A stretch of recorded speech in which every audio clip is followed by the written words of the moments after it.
शिक्षण हे वाघिणीचे दूध आहे आणि जो ते प्राशन करेल तो गुरगुरल्याशिवाय राहणार नाही, असे महामानव परमपूज्य क्रांतीसूर्य महान विचारवंत डॉक्टर बाबासाहेब आंबेडकर यांनी म्हटले आहे.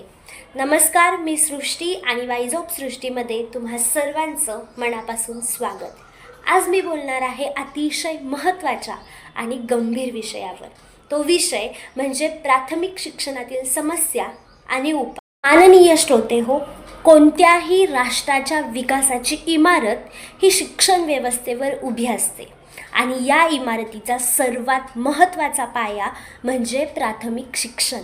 आज आपण 21व्या शतकात विज्ञान तंत्रज्ञानाच्या युगात वावरत आहोत, पण दुर्दैवाने आपल्या प्राथमिक शिक्षण व्यवस्थेसमोर काही गंभीर समस्या आवासून उभ्या राहिल्या. आजही काही ग्रामीण भागात अनेक शाळांना स्वतःच्या हक्काची इमारत नाही, पिण्याचे स्वच्छ पाणी नाही, मुलांसाठी व मुलींसाठी स्वतंत्र व स्वच्छतागृहे नाहीत. मित्रांनो, अशा वेळी विद्यार्थ्यांचं शिक्षणात मन लागेल का? अनेक सर्वेक्षणातून असे दिसून आले की 5वीत शिकणाऱ्या विद्यार्थ्याला दुसरीचे पुस्तक नीट वाचता येत नाही किंवा साधी बेरीज वजाबाकी जमत नाही. म्हणूनच फक्त साक्षरता वाढवणे पुरेसे नाही, तर शिक्षणाचा दर्जा उंचावणे ही काळाची गरज आहे. या झाल्या 2 समस्या. आता तिसरी आणि सर्वात महत्त्वाची समस्या म्हणजे शिक्षकांवरील अशैक्षणिक कामाचा ताण.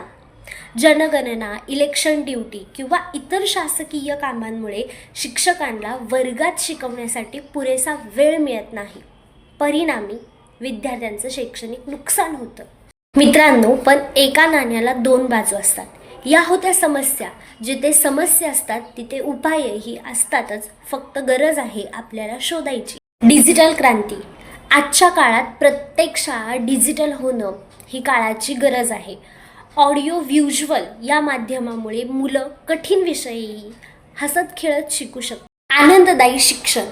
पाठांतरापेक्षा कृतीतून शिकवलं पाहिजे. ॲक्टिव्हिटी बेस्ड लर्निंग यावर भर दिला पाहिजे.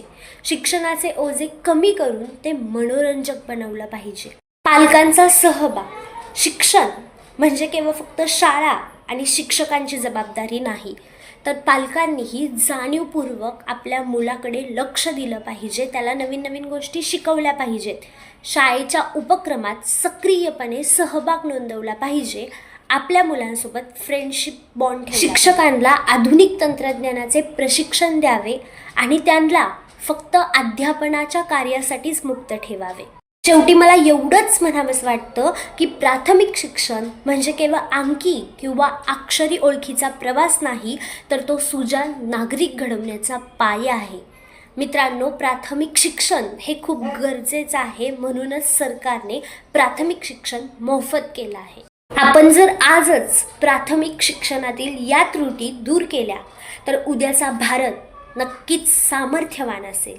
जाता जाता एवढंच म्हणेल, चला हातात हात घेऊया, चला हातात हात घेऊया, शिक्षणाची गंगा घरोघरी पोहोचवूया, शिक्षणाची गंगा घरोघरी पोहोचवूया.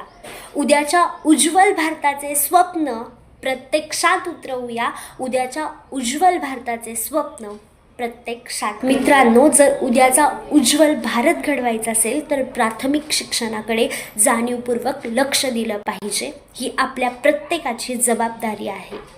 धन्यवाद.